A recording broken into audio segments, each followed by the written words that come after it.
What Bryanston does really well is that all the components fit together very well. So it's not just kind of one stream that is responsible.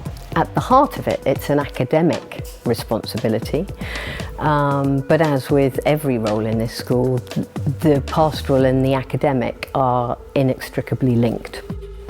Tutor is basically your mum, but in school, and their teacher, and like you have discussion every single week, and just they're like ridiculously helpful.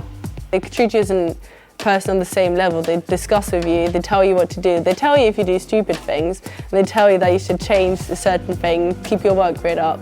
But then they don't force you, they just accept you the way you are. Because even if they are angry at you, they just want the best for you. But there is an element of that. There's this element of caring, and as I say, it's hard work, but so's parenting. You know, if you care about it, you know, you find yourself thinking a lot about it.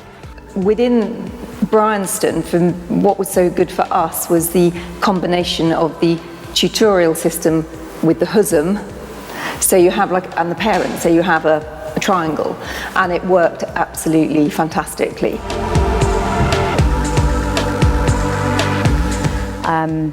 You know, tutors talk a lot to HUSMs, and that partnership is really critical.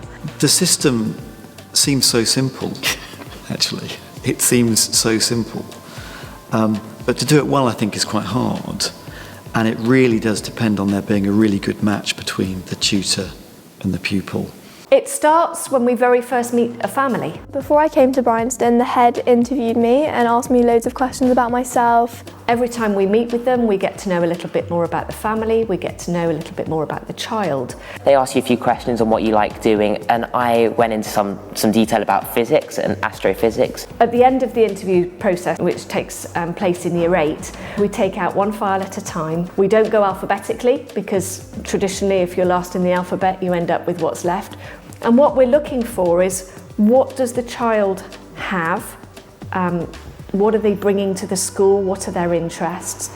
But actually, what are those interests of the tutor as well? Chance to work over 5 years and see a student come in as a very sort of green and not quite knowing what they're doing, and send them on their way to university, capable of going out into the real world, but armed with hopefully some wisdom, but also you've found the right things for them to do. My experience has been very much that the tutors, for all three that have so far either been through or are here, the tutors have worked really well. They've been selected just to match the interests and the personality of my children, and it's worked extremely well.